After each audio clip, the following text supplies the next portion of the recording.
Buenos días a todas y a todos. Good morning to everyone. Buongiorno a tutti. Hablaré en inglés, en italiano, en esta presentación. I will speak in English and in Italian.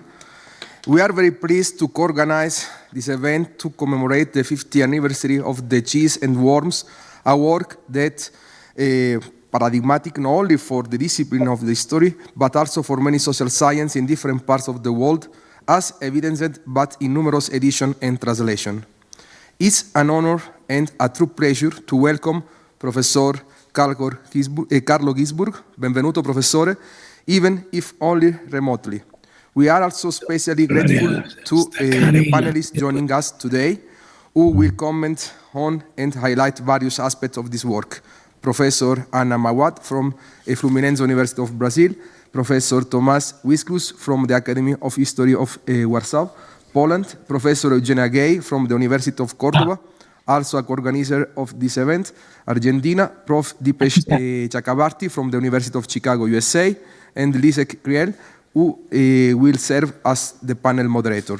And Lisette Jacinto, a member of our institute, as well as co-organizer and driving force behind this event. We would also like to recognize the member of the permanent workshop, The Meaning of History and Craft, as well as the faculty and researchers of our institute and the International Commission of Historiography and Theory of History, who contributed to the dissemination of this event. We are confident that this will be one of the first commemorations dedicated to the classic work. Allow me to warmly welcome you all and to express our sincere gratitude to each and every one of the panelists, and especially to the Professor Emeritus Carlo Gisburg for joining us today. Siamo molto lieti. My gratitude. Thank you. You're It's welcome, such a joy, professore. such an honor to be here. Siamo molto lieti di organizzare questo evento in occasione del 50° anniversario del Formaggio ai vermi, un'opera senza dubbio paradigmatica non solo per la disciplina storica, ma anche per molte scienze sociali in diverse parti del mondo, come dimostra il gran numero di edizioni e traduzioni. È un onore e un vero piacere dare il benvenuto al professore Carlo Gisburg, anche se a distanza, e per me come italiano professore è veramente un onore enorme riceverlo nel nostro istituto. Desideriamo inoltre ringraziare in modo particolare le relatrici e i relatori che oggi partecipano e che commenteranno e metteranno in luce diversi aspetti di quest'opera, la professoressa Ana Mawad dell'Università Fluminense in Brasile, il professore Tomasz Wislich dell'Accademia di Storia di Varsavia in Polonia e la professoressa Eugenia Gai dell'Università di Córdoba, anche coorganizzatrice di questo evento, direttamente dall'Argentina. Il professore Chakrabarty dell'Università di Chicago degli Stati Uniti e Lisek Kriel, che svolgerà il luogo di moderatrice, e chiaramente la nostra Lisette Jacinto, una grande collega amica, membro del nostro Istituto di Scienze Sociali e Umanistiche, nonché coorganizzatrice e promotrice dell'evento. Grazie Lisette. Desideriamo inoltre riconoscere i membri del laboratorio permanente e il senso del mestiere dello storico, così come le professoresse, i professori e i ricercatori del nostro istituto e la Commissione internazionale di storiografia e teoria della storia, che hanno contribuito alla diffusione di questo incontro. Siamo certi che questa sarà una delle prime commemorazioni dedicate a questo libro classico. Non mi resta che darvi il più cordiale benvenuto ed esprimere il nostro più sincero ringraziamento a tutti e tutti i relatori. In modo particolare, come detto in precedenza, al carissimo professore emerito Carlo Gisburg per essere con noi oggi. Grazie mille. Grazie.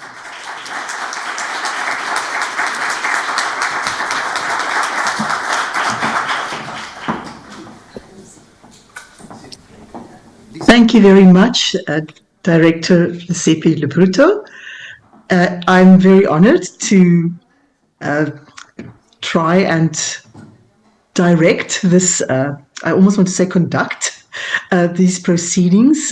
What a wonderful event after 50 years to celebrate the birthday of a book with the father of the book with us.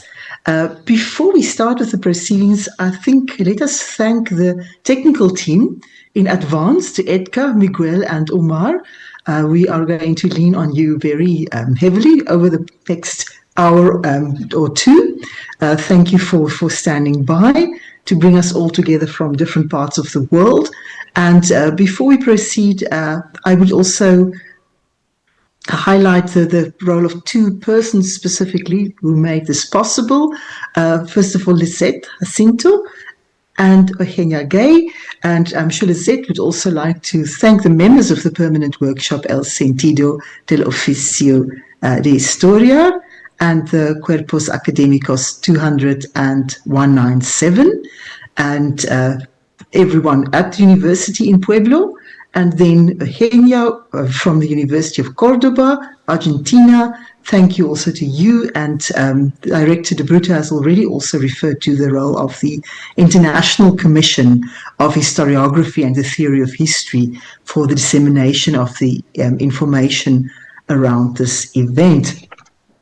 Now, sitting here in South Africa, I cannot help but noting that 1976, the year in which Einaudi first published The Cheese and the Worms, was the year in which Black youths in South Africa rose up against apartheid, and the year in which I first learned about the book and Pinocchio was in 1994, the year when Nelson Mandela became the president of South Africa. So that situates my life in the life of the book, which is of course not special, but I think everyone in the audience can tell a similar story of how they relate as readers to Pinocchio, the reader in this book, which we are thinking about today. We will have 5 assessments and perspectives. If you allow me, I will introduce every speaker just before they start their presentations.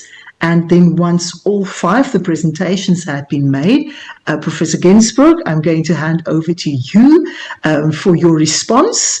And then I hope we can also have a good conversation with the audience and amongst the panel members.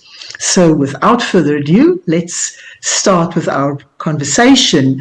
Our first presenter is Eugenia Gay from the University of Cordoba, where she is a professor in the chair of Introduction to History and the Epistemology of the Social Sciences. She is a member of the Center for Intellectual History at the National University of Quilmes also, and she's a member of the International Network for the Theory and of History. Previously, she was part of the Chair of Philosophy of History at the University of Buenos Aires. She holds a PhD and a master's degree in history, specializing in theory of history. She has had many fellowships and scholarships. She has taught in Argentina, Brazil, Japan, and Germany. She's the author of the book, The History After Disaster, German Post-War Historiography, and she currently co-directs the research project Theory and Philosophy of History, Approaches to the Concept and Phenomenon of Mediation, based at the Research Center of the Faculty of Philosophy and Humanities at the University of Cordoba. Eugenia, over to you. Thank you so much, Lizzie. I'm a bit blushed now with all that presentation. Well, thank you very much, and thank you very much, everyone, for being here. I also want to bring out Transhistorica, which is our current project, and I don't know, that came out of the presentation, and they helped with the organization and also the of this event as well. So I wanted to mention that. Okay, so again, I'm happy to be here, and well, I have named my intervention what the cheese and the worms does, and why we still need to teach it. And the reason for that is a little bit what Lisa just said, which is that I teach 2 courses at university. One is Introduction to History, and that's for first-year students, and the other one is Epistemology for fifth-year students. And in the first year, we teach the cheese and the worms, and in the 5th year, we teach Professor Ginsberg's debate with Hayden White over the question of historical truth in the context of Holocaust denialism.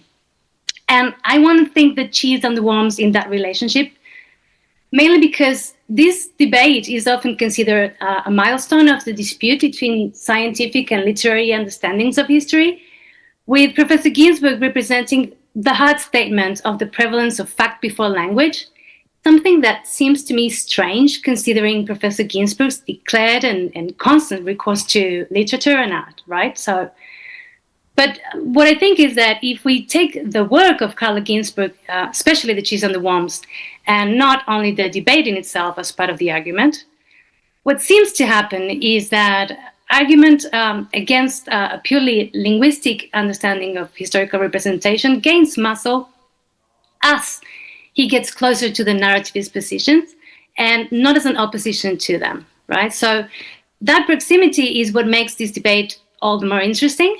And I think that's because Professor Ginsburg refutes white supremacy in practice, when in his writings he restores causal links that are not evident at first glance, but especially not evident if one applies the kind of procedure that was and still is in Argentina at least, and I dare say in Latin America, academically acceptable for those who deal with the willing and the thinking or the acting of subalterns, right? Or what we used to call the popular classes.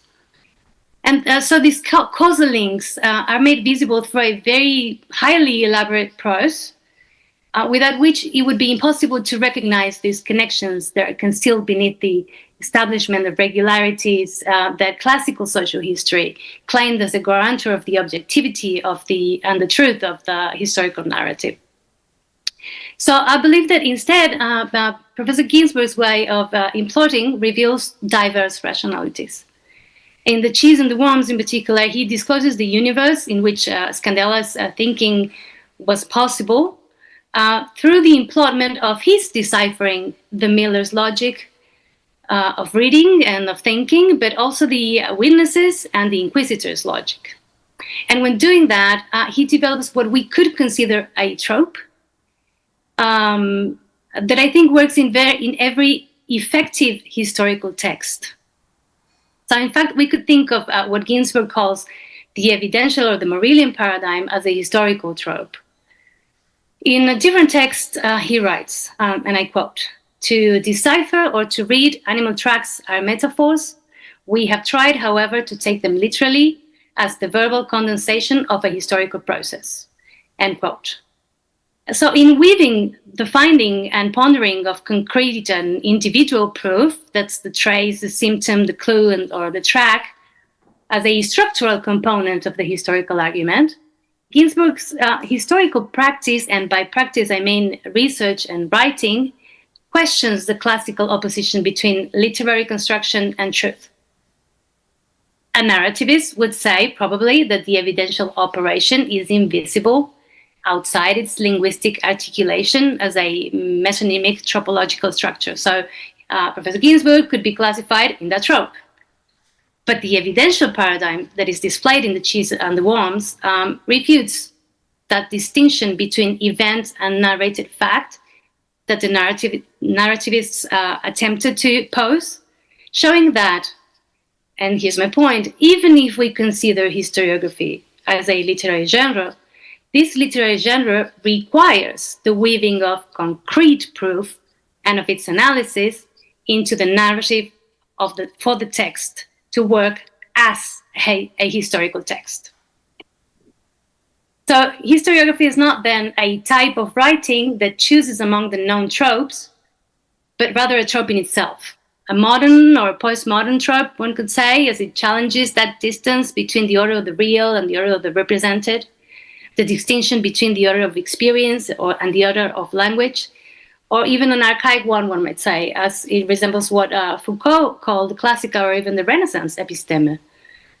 So what I mean to say is that to the presupposition of the opacity of language on which narrativism rests, Ginsburg adds the opacity of reality. And I quote him again when he says, "A conjectural paradigm operating on diverse levels found its implicit justification in the denial that reality is transparent." So history becomes closer to other conjectural sciences, such as philology and criticism, but also medicine, all of which are a little bit related to divination, which is very interesting. And it becomes distinguished from the Galilean paradigm, in which objects, texts, for example, require high levels of abstraction and interchangeability in order to meet scientific standards. Now, the flattening of the object document through the removal or the purification or the disembodiment, as Professor Ginsburg puts it, of all its non-verbal attributes is another consequence of the application of the premises of the natural science to historiography, and also of narrativisms. So, because I think that something similar really happens when the historical text is considered from the standpoint of narrativism. The historical text is stripped of all its attributes until its tropological structure appears and can be classified under one of the recognized tropes of rhetoric, right? But this disembodiment washes away what is the most characteristic of what we may call that historical trope. The weaving of traces, of partial and sometimes obscure evidences, conjectures into a coherent story, of asking the reader to take part in the logic of discovery. So in this sense, I understand Professor Ginsburg, who is looking at me right now, work as an example of a form of historical writing free of social scientific prejudice, in spite of his insistence on the scientificity of his method. And that, I believe, is how The Cheese and the Worms achieves what appear to be incompatible objectives. And I'll name just three. One, to give substance to a non-restrictive epistemological paradigm. So while the classical social history we've been trained in demands a previous definition of questions, hypothesis, scope, corpus, methodology, theoretical stand, the premise of the clue places the found phenomenon ahead of methodological or heuristic selection. And thus allows the question, that's the problem, to take shape in the process of discovery and not in some preceding theoretical stage. And in that way, it prevents researchers from finding exactly what they were set to verify. That's one. Number two, by doing that, he makes present an image of a society that is radically distant from our own, and therefore very difficult to visualize, especially for the untrained eye of non-specialists, when we're presented with a series of tables and statistics as the supposedly accurate representation of reality. Now, instead, Professor Ginsburg tells a story. The Cheese and the Worms shows that it's possible to narrate a story that makes sense also to those who cannot read tables, and still present a truth that is verifiable, traceable, and open to debate beyond the restricted community of specialists, and so opens the door to the long-forgotten social role of history. And most importantly, it is a story that I believe could be presented to himself, if he were alive, of course, and of which interpretation he could disagree, but that he would feel represented by. And today, when scholars tend to set a standard of rationality and actively arrange individuals and groups in scales of rationality, I believe that's not minor feat. Finally, to rescue the truth value of an ordinary subject, someone who might have been any of us, practically fulfilling that old aim of history from below, or the vision of the defeated, or the giving voice to the subaltern subjects, right? So it restores, I believe, the right of validity to the stories that subjects tell about their own lives. And most importantly, it returns to an otherwise anonymous individual, I mean, in the schema of the traditional social history, an anonymous individual, his right to exceptionality. Finding stories that might have been our own or our students in a place as distant as 16th century Friuli helps us understand how nearby stories might also have value within the supposed grand march of world history. And in giving Scandella the benefit of the doubt, and not just considering his reading of text either as an exception or the product of the times or the invention of a madman, I believe this book authorizes and legitimizes the readers, Scandella's, and our own appropriation of the text. So to sum up, the reason I believe we still need to teach The Cheese and the Worms in Latin American University 50 years after being published is this. Even if Professor Ginsburg could be hardly classified as a post-colonial or decolonial historian, his work helps us understand paradigms, same as cultural settings are not monolithic or radically opposed. He helps us see that history's meaning is not in the triumph of the grand march of progress or in the correct selection of a trope, and that historians can find, restore, and embrace unobserved rationalities, without which even that supposedly grand unified march makes no sense. And what's most important, we can read Ginsburg against the grain to see these rationalities are not American, African, Asian, or plain subaltern oddity, but are found even at the heart of the European cultural universe. Thank you very much. That's what I had to say. Back to you, Lisa, and thank you very much again for being here and making this possible. Thank you so much, Eugenia. I think you opened this on a very high note. Allow me now to introduce our next presenter, Anna Moad, a full professor in the Department of History at the Universidade Federal Fluminense in Rio de Janeiro, Brazil. I try very hard to pronounce the Spanish in an understandable way. She's the coordinator of the Oral History and Image Laboratory at her university. She's a researcher at the Brazilian National Research Council, a CNE Fellow of the Research Support Foundation of the state of Rio de Janeiro, and in 2018 she held the Celso Furtado Chair as a visiting researcher at St. John's College, Cambridge in the UK. She works in the area of theory and methodology of history and is dedicated to the study of the relationship between photography and history, in which issues associated with the fields of visual history, oral history, and history of memory converge, coordinating projects, converge, full stop. She coordinates many projects. She has been very successful in obtaining funding, and she just told me that she is also very well connected to our South African specialist in visual history and the history of photography. Anna, over to you. Easy for the presentation. It's a great responsibility to follow Eugenia, but I will try to do my best, and I think it's a pleasure to be here today. So I will begin my participation in this well-deserved tribute by thanking Professors Lisa Jacinto and Eugenia Gay, as well as everyone involved in organizing this session. I confess that the invitation gave me a kind of time travel experience, as the book Il formaggio i vermi, il cosmo di Mognagno de Cinquecento was translated into Brazilian Portuguese in 1987, 11 years after its original publication by Einaudi in 1966.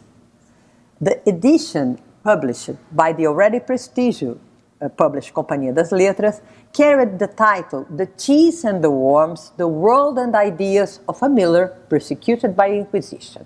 The free translation of the subtitle, incorporating words everyday life, ideas, Inquisition, is justified by historiographical context of its publication.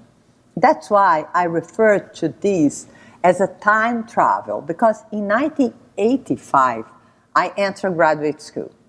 During my studies, I encountered historiographical debates that contrasted Marxism and the Annals school, and already foreshadowed linguistic turns, post-structuralism, and especially visual studies. Therefore, to fulfill the responsibility of the invitation, I thought to assess the impact of the publication of Cheese and the Worms in Brazil. Since it was not solely an exercise of ego history, despite the fact that it's impossible to detach my intellectual formation, I adopted a research strategy that involved two types of archives: contemporary newspapers, especially literary supplements, and oral history, asking my university colleagues about their memories of the book's impact. The book, released in May 1987, remained among the top 10 bestsellers in non-fiction category throughout the year, according to the survey by the literary supplement Ideas of the Jornal do Brasil, one of the most important newspapers published in Rio. A notable achievement for a history book. But first and foremost, especially for this international audience, it's worth noting that 1980s Brazil was experiencing the final moment of a civil military dictatorship that began in 1964 with the coup d'etat that overthrew democratically elected government with a progressive orientation. In 1980s, we lived through a time of social upheaval, led by social movements advocated for direct elections, Direta Já movement of 1984, and by the labor movement, which since 1979, with the strikes in São Paulo, established itself as a force for significant political change. Notably, the creation of Workers' Party, PT, in 1980 brought together a broad, diverse range of social forces, from the grassroots of Catholic community to the urban movements against inflation. Although we were under the censorship of authoritarian rule, the pressure from organized movements, combined with the severe economic crisis, paved the way for the convening of a National Constituent Assembly and promulgation of a new constitution in 1988, ensuring a new political landscape aiming at restoring the rule of law in the country. The university environment was also undergoing renewal, with the return of exiling researchers and professors, thanks to the amnesty law in 1979. This aspect leads me to the second point, the consolidation of postgraduate program, beyond the already existing ones at the prestigious University of São Paulo. In apparently contradiction, yet understandable way, the military governments, with a nationalist bias, invested in promoting science, following the American university model.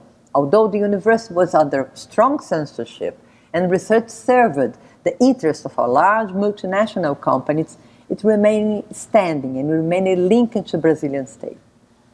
With the slow, gradual political opening, these spaces were occupied by more progressive trends, which endured arduously in difficult times. I don't want to dwell too much on the context, but it's worth mentioning the role of publishers in translating texts from foreign language for an increasingly larger university audience.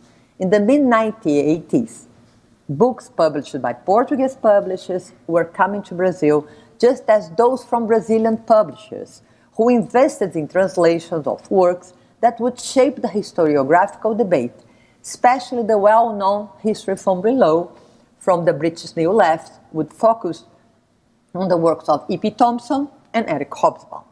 The publication of The Cheese and the Worms by Companhia das Letras in 1987 and Gisborne's micro-historical approach had a great impact on Brazilian historiographical debates, emphasizing the role of ordinary people in history. So it's interesting to observe the change in the subtitle in the Brazilian version, which replaced Cosmo with everyday life and included the inquisitorial persecution. I believe this was an editorial decision related to the demands of academic audience at that time, who considered the concept of everyday life as significant dimension of historical time, mainly associated with the lives of the working class, as well as the study of the Inquisition, which had become a relevant topic in research on colonial Brazil. Here, it's worth highlighting the book by historian Laura Mary Souza, God and the Devil in the Land of Santa Cruz, Witchcraft and Popular Religiosity in Colonial Brazil, also published by Companhia das Letras in 1986, 1 year before The Cheese and the Worms. Laura Mary Souza references Ginsburg's work in her own work, emphasizing the value of its translation. So I think there is an environment for the translation. So also in 1986, another book was published titled Work, Home and Tavern, The Daily Life of Workers in Rio de Janeiro During the Belle Époque by Sidney Chalou, who extensively used the criminal records of the police in the then federal capital to prosecute vagrancy. Both are examples of the renewal of historical research at graduate level, driven by the process of democratization in Brazil, with an emphasis on history from below, thereby promoting a counter-reading of documentation from repressive agency. So the book Cheese and the Worms is received by a vibrant intellectual environment, and its translation is celebrated, as we can see, through reviews published in the literary supplements of major newspapers of that time, especially in Rio, São Paulo, who were at that time the main cities in Brazil. In São Paulo, a newspaper, in São Paulo newspaper, the aforementioned historian Laura Melo de Souza discusses the parallels between Menocchio's situation and that of other accused individuals in colonial Brazil. However, she highlights the uniqueness of Ginsburg's studies. In the words of the historian, I quote, "The Cheese and the Worms is therefore the story of Menocchio, of his dreams and ideas, and the ideas and dreams of his time. It's also the story of Carlos Ginzburg's theoretical journey, of his back and forth between various cultural levels, and his fascination with the scientific paradigm that emerges at the end of the 19th century, which is attuned to the seemingly insignificant, to what passes unnoticed by many, yet is profoundly enlightening. Therefore, Menocchio, the modest Friulian Miller, if he had not been burned by the Inquisition, history would have lost track of him, and the historiography would have lost its definite book by Carlos Ginzburg, one of the greatest historians of his time." End of quote. Another review was published in the literary supplement Ideas in Rio de Janeiro, and highlighted the importance of political dimension of the work and the innovative nature of the approach presented by the author. I quote, "The easiest path for Ginsburg, a historian who, at the 1960s, believed that political horizons were broader than a militant activism, suggested would be to try, based on a priori formulations, to discern in Menocchio's word the speech of a peasant of his time. However, Ginsburg chose an infinitely more detailed and time-consuming and less flashy approach. Starting by highlighting Menocchio's uniqueness, he carefully traces the path of his readings and contacts to demonstrate the circularity proposed by Bakhtin. Without concessions to stylistic ease, Ginsburg relies on clear exposition and solid analysis. The Cheese and the Worms enriches any history library." End of quote. So The Cheese and the Worms has become required reading in undergraduate history courses, both in thematic and theoretical classes. The method presented in this work, supported by intensive archival research and openness to narrative possibilities, significantly contributed to the training of a generation of historians. They turned their attention to recognize the presence of subjects in their unique historical context, a perspective that had a great impact on historiography concerning slavery, one of the most relevant topics in Brazilian history to this day and always. In 1994, a young historian, Keila Grimba, published her bachelor's thesis on the story of Liberata, an enslaved woman who sought her freedom in court. The study of freedom actions at the Court of Appeals of Rio de Janeiro, a rather dry judicial documentation, was the path Keila Grimba took to recognize in Liberata's action, a woman enslaved, the pursuit of loopholes in the legislation to secure a right that was stolen from her, the right to be free. Liberata and Menocchio are found at the crossroads of history and in the tangled web that circularity of cultural forms engenders. The success of the book, The Cheese and the Worms, boosted the ongoing translations of Carlos Ginzburg's work in Brazil, including articles, conferences, and interviews.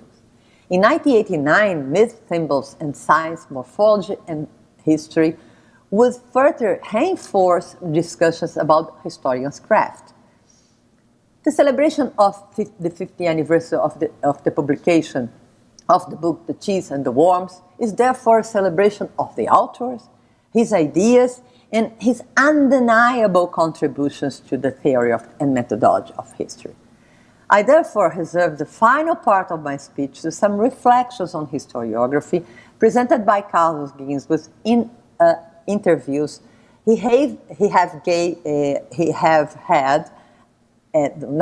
that I have had access to since 1987. I choose very few interviews. Two of them was published in 1990 and were published in two journals of history in Brazil, Journal of History and Historical Studies. In them, Ginzburg discussed two central issues for historiography that are still relevant today. First, the defense of microhistory as an attitude of renewing the historical method and its relationship with the public. Secondly, the differentiation between two types of historians: those who dedicate themselves to a national history with international resonance, studying topics like French revolutions, and others, in which the objects of studies are not justified by themselves, but rather by strategies used which allow the study of that object to illuminate broader aspects of the society in question. For this perspective, Ginzburg recognized the influence of a cultural anthropology as well as his encounter with Warburg's writing, which guide him in developing a historiographical method committed to the observation of details. It is also about putting into practice the exercise of understanding, as Mark Bloch referred in The Apology of History. Years later, in 2001, regarding the translation of the book in Brazil, Eyes of Wood, New Reflections on Distance, Ginzburg gave an interview to the correspondent of Jornal do Brasil. In this interview, he explains why he chose the title Wooden Eyes, an expression mentioned in the classical children's literature, The Adventures of Pinocchio, written nearly 2 centuries ago by another Italian, Carlo Collodi. According to him, the title aims to confront the reader with the idea of the image that observes its own author. In Ginzburg's words, I quote, "Pinocchio's large wooden eyes observe the carpenter Geppetto with aggression." I believe this is a part of experience of those who deal with images of all kinds, from religions to advertising. The image has a life of its own. End of quote. An idea that still guides my research work today. Thanks. Opacity, distance, difference, scale games, coincidence, evidence, anomalies, possibilities, imagination, among other notions, make up the conceptual map developed by Carlos Ginzburg in the 50 years that separate us from the publication of Cheese and the Worm. In his writings, the role of historians in the production of knowledge stands out, positioning him in dialogue with documents and with the reading public of his works. Finally, two situations exemplify Ginzburg's enthusiasm for academic life. The first, I don't know if you remember, Professor, during one of your visits to Brazil, I believe 2005, after a lecture at the National Library of Rio, you were taken by the students to have a beer at the traditional bar Cinelândia in Amarelinho. The next day, every student were euphoric because they had a beer with a historiographical reference. It was very fun. And the second one, and more recent, I don't know if you remember, in 2021, you gave an interview to Eduardo Seabra and Rodrigo Elias on a channel called named Drops Passadorama. And at the end of the interview, Rodrigo, the interviewer, stands up and shows the t-shirt he was wearing with the inscription, Ginsburg's boy, in English. You led a joyful laugh and asked for a photo to show your family. I hope Rodrigo sent the photo and also a t-shirt to you. I conclude by celebrating the author, his work, and also Menocchio, a character who deserves to be remembered in times of intolerance and war. Thank you so much for the opportunity to meet you, Professor. Thank you. Thank you. Thank you. Anna, thank you very much. I think we are seeing a beautiful, complex assessment and reflection being woven here. I am going to move on and introduce Lisette, who probably needs very little introduction from the live audience in Puebla. I must get my pronunciation right.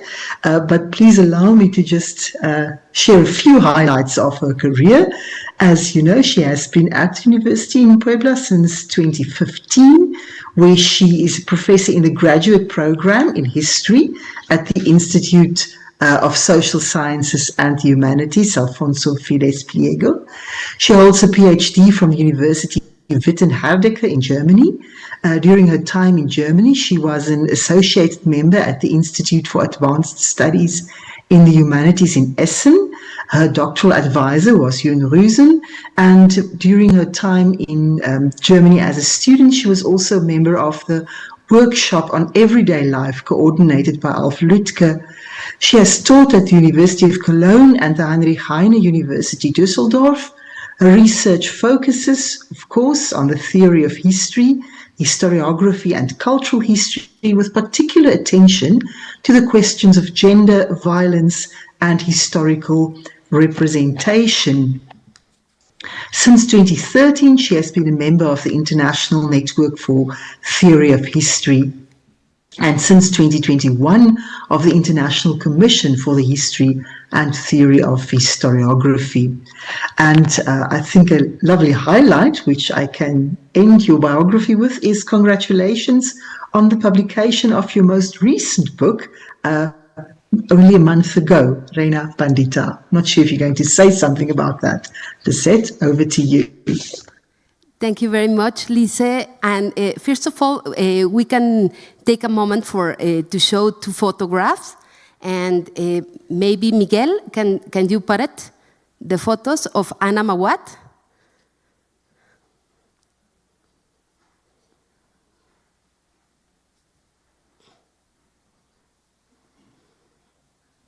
We can wait a little bit. Just a second, please.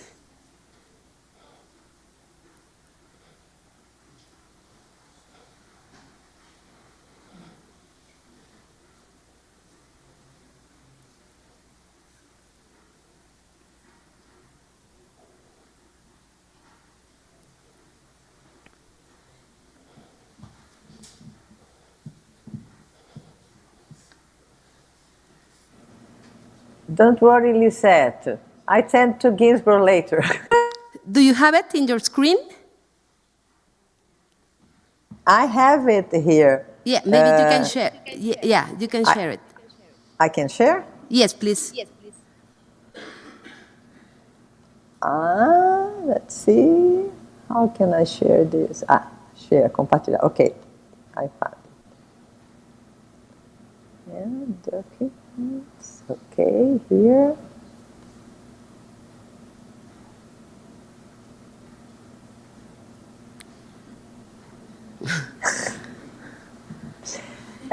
This is the photo, okay? Yes, thank you, Anna. Thank you, Anna. You're welcome. So, good afternoon to those present here in the auditorium of Casa Gilberto Bosques, as well as to those following the live stream and also to those who will watch it in the future.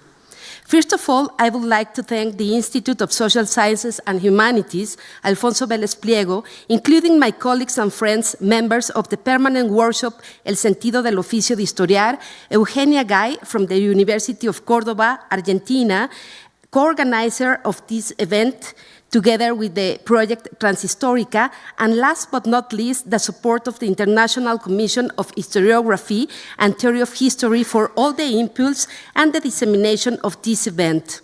Of course, my thanks also go to each and every one of the panelists, Anna Mawad, Eugenia Gay, Tomasz Biszliks, Dipesh Chakrabarti, and the chair Lise Krill, and finally, to you, Carlo. Thank you for a lifetime devoted to researching and sharing history. Your work has deeply inspired so many generations, not only through your extraordinary scholarship, but also through the way you have written with such clarity and beauty, reaching and moving wider audiences. Above all, your deep commitment for the past and your thoughtful critical engagement with history have left a lasting mark on all of us who have learned from you. Thank you. 27 years ago, we met in person for the first time, also in March, at the Faculty of Philosophy and Letters at the National Autonomous University of Mexico, UNAM, on the occasion of the publication of your book, No Island is an Island. At that time, we were also organizing the Zapatista consultation in Mexico. Carlo, you may remember that your friend Adolfo Gili had published a book in response to your article, Clues, Roots of an Evidential Paradigm, where he discussed, some of your arguments. I remember very well. where you discussed some of your arguments with the Subcomandante Marcos, the voice of the Zapatista movement, especially regarding the agency of the men and women from below. A month after our encounter at the UNAM, the longest university strike in Mexican history erupted, opposing tuition fees. Everything became chaotic during the year to follow. Nevertheless, even more chaotic is perhaps the world we inhabit today, where crisis appears as a recurring condition. But today, we celebrate the first 50 years of a book that very soon became a classic, a book that later came to be recognized as a key reference for what would be known as a microhistory, a word that is never actually mentioned there, a book that could also be placed within the tradition of casuistry, with which it shares methodological features.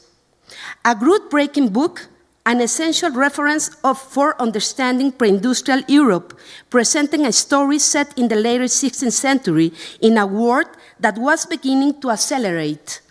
In that context, a man in northern Italy, in the region of Friuli, of the village of Montereale, drew from his own brain conclusions about the origins of the world, using the analogy of a mass like rotten cheese full of worms, from which the angels had emerged, and the best of them became God.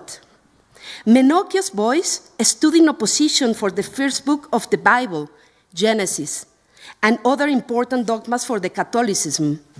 But as Italian microhistorians have insisted time and again, what matters is not focusing only on the behavior or thought of the individual, but rather on the possibility of connecting him to a broader community with which he must have shared his worldview, a popular subaltern culture, yet by no means completely isolated from the dominant culture. This can be observed through Menocchio's ability to read, and that is precisely what this book is about, the way Menocchio appropriates the books of others and the power of the reader over the text. The Cheese and the Worms is also a history of reading, an area that, as Ginsburg has pointed out on various occasions, has been under-theorized. Thus, immersing this reality, of which we can still only see the tip of the iceberg, I realize that one of the essential problems of today and probably of tomorrow will be reading. I refer to a slow, careful, analytical reading, in contrast to a form of reading increasingly mediated by artificial intelligence, within an extremely accelerated world that, rather than problematizing, tends to condense moments of great historical density in simple, understandable stories that, instead involving a high degree of understanding, rather produce an emotional reaction to the information received. The Cheese and the Worms is a work that not only belongs to a constellation of historiographical works that shape what we call the new history, but also open a historiographical school, the Italian microhistory. 50 years have passed since its publication, and it remains a historiographical landmark, a book that stands out within that François Dos called à l'histoire émiette, history in fragments. I attribute this to several reasons. First, the book breaks with many paradigms of traditional history, paradigms that in truth have never entirely disappeared, even in the face of alternative stories. The Cheese and the Worms is the story of an anomaly, of what has been called the exceptionally normal. But its discovery is also possible because of a quality that should be part of our mestiere, our craft, curiosity. Menocchio, a 16th century man, was an avid reader, but also a speaker, a disseminator of ideas.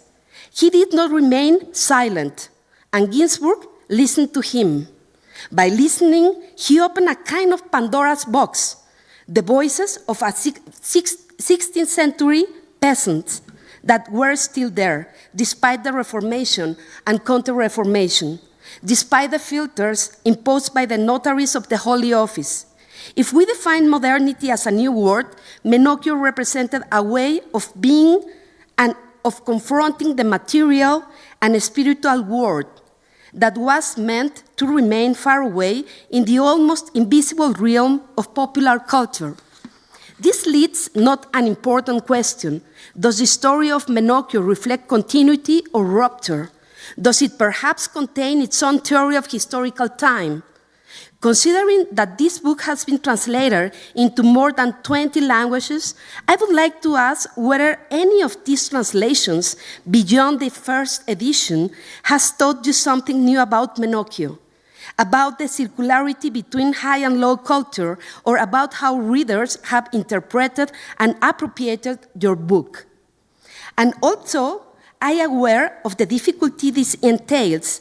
I would like to ask, or rather to ask the younger Ginsburg, what your expectations were when you wrote The Cheese and the Worms, and whether 50 years later the sense and orientation of that intellectual endeavor have remained intact, given that, as far as I know, there has been no expanded edition of the text.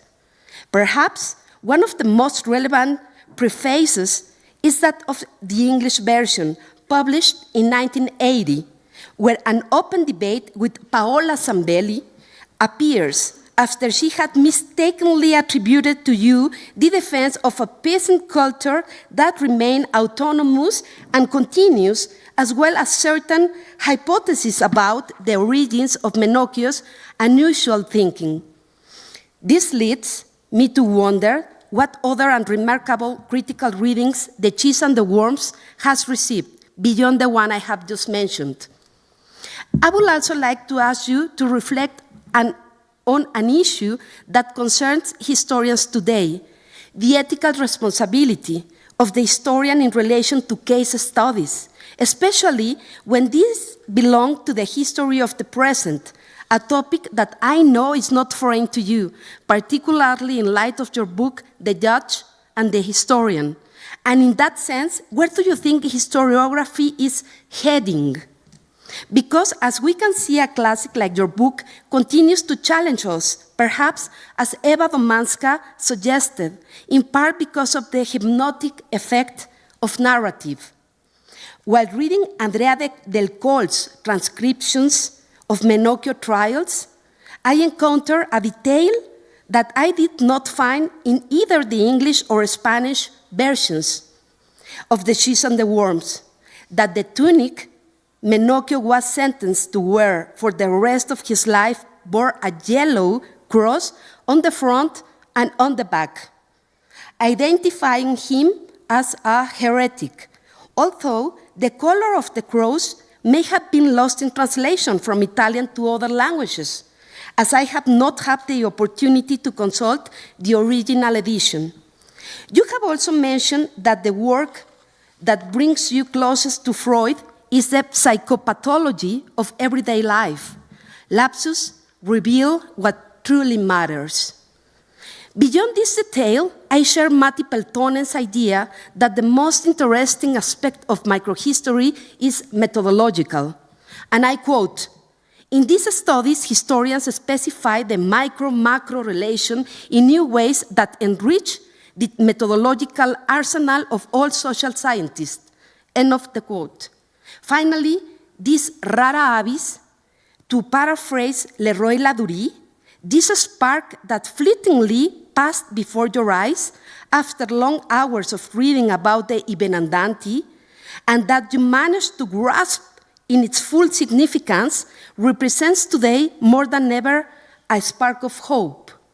In Mexico, studying the voices and experiences of marginalized and underrepresented groups allows us to recover both painful and meaningful experiences, challenging official narratives and revealing conflicts, inequalities, and injustice that are not limited to the present, even to the still tangible past, but instead are wounds that come from a much longer history, a history that requires us to walk among ruins. I would like to conclude by quoting Cristiano Zanetti. Menocchio shares with us not only his odd cosmogony, but through his tragic story, he shows us how vernacular manuscripts and printed books circulated in the 16th century popular sphere, and how books were used to create and sustain heterodox theories, as dangerous then as they are today for the established power. Thank you.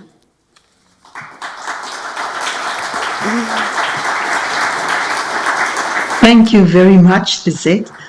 Some very pertinent questions that you pose there and suggestions you already make of where our debate can go later on. Now I'm going to introduce our next speaker, Thomas Weslich. He's professor in the Department of Early Modern Studies at the Institute of History of the Polish Academy of Sciences in Warsaw, a position which he held since October 2013. His research focuses on the cultural and religious history of early modern Europe, particularly the history of religiosity, popular culture, and the social history of religion in Poland from the 16th to the 18th centuries.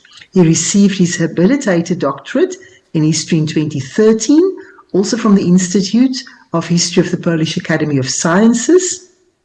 His doctorate was shortlisted for the Klemens Sieniawski Prize in 2000, and ever since he has also received plenty other accolades. He's actively involved in scholarly publishing on the editorial board of several journals. His international experience includes internships in France and a fellowship in the United States. And I think what is really also worth mentioning is that he wrote the afterword to the second Polish edition of The Cheese and the Worms, published last year. Tomasz, please look forward to hearing from you. Thank you very much, and very proud to be here today. And I also would like to begin with quite personal remarks, a recollection that is closely bound with the book The Cheese and the Worms. When its first Polish edition appeared in 1989, I happened quite by coincidence, to be a second-year history student at the University of Warsaw, and at that very moment I was taking courses in medieval and early modern history. The publication of the Polish translation of Karlo Ginzburg's already renowned work constituted a notable event within the community of professional historians in Poland. But it was obvious for us that the delay in the appearance of this long-awaited edition had been caused not by purely editorial circumstances, but rather by the broader political and economic crisis that marked Poland throughout the 1980s. A crisis whose effects extended even into academic publishing. And yet, despite these expectations, despite the sense that something important was finally becoming available in Polish, the first Polish edition of The Cheese and the Worms didn't produce quite the impact that might reasonably have been anticipated. To understand this, we must recall the atmosphere on 1989, a moment when history itself, particularly in Eastern Europe, seemed suddenly to accelerate, making the present moment far more compelling than any historical distance. For what demanded attention above all was the ongoing disintegration of communist dictatorships and the loosening of Soviet domination that had long constrained both social and academic life in Eastern Europe. In such a context, history as a discipline became not only contemporary, but almost urgently political, oriented towards the interpretation of events that were still in the process of happening. Meanwhile, I, still only a student, still in the process of forming my intellectual ambitions, imagined my future in rather different terms, linking it, at least at that time, to the study of the High Middle Ages, and remaining deeply fascinated by structural anthropology, which gave me, as I now see, the comforting but illusory sense that I could understand the past better than the people who had actually lived it. In this respect, The Cheese and the Worms changed my life, although I'm fully aware that it was only one among a number of important readings that shaped me during this formative period. Nonetheless, I did complete a master thesis devoted to medieval history, but when the opportunity arose to pursue a PhD at the Polish Academy of Sciences, I turned instead towards the later, early modern period, and more importantly, I deliberately began to research the beliefs, the mental worlds, and the inner lives of people who could neither read nor write. So, when last year I was invited to write an afterword to the second Polish edition of The Cheese and the Worms, I accepted it with genuine enthusiasm, not least because of these personal associations. Although I must admit I may not have fully realized what I was taking on, for one might reasonably ask, is there, within global historiography, any work that has been subjected to a greater number of interpretations, methodological reflections, admiring commentaries, and critical reassessments? And yet, the question that gradually imposed itself upon me was of a somewhat different order. Rather than asking once again how this book should be situated within the history of historiography, I began to wonder whether it might be possible, or indeed legitimate, to treat The Cheese and the Worms itself as a historical source, not merely as a source for the history of historiography, but a source for history in the strict sense, as a document of the period in which it was produced. In other words, could we approach it as we approach great works of literature, the film, the visual art, as a work whose significance exceeds and perhaps even escapes the intentions of its author, and which thereby becomes, in its own right, a testimony to, or even a metaphor of the historical moment that brought it into being? Following this line of thought, I began to look for the sources of the historical breakthrough represented by the cheese and the worms outside historiography itself. One might argue that both the content of the book and its broader social significance reflect the profound social and cultural transformations of the 1960s and 1970s, decades whose characteristic phenomena included the expansion of popular culture, the rise of rock music, the symbolic significance of blue jeans, and the spread of consumerism, as well as, in the Western world, the student protests of 1968, which may be regarded as a kind of culmination of these processes. The longer-term consequences of these transformations, consequences that we continue to experience, included the progressive democratization of culture, the emancipation of successive social groups, among them women, ethnic minorities, sexual minorities, and an increasing emphasis on individual experience and subjectivity. Within this broader context, one might suggest that The Cheese and the Worms was, in a sense, a necessary book, a work that had to be written in order to take its place alongside other contemporary creations, whether literary, cinematic, or artistic, which, when viewed from the vantage point of the present, enable us to understand and explain the far-reaching changes that occurred some 50 or 60 years ago. From this perspective, the fundamental and at the same time emblematic contribution of The Cheese and the Worms to the cultural history of the second half of the 20th century lies in its redefinition of what we mean by popular culture.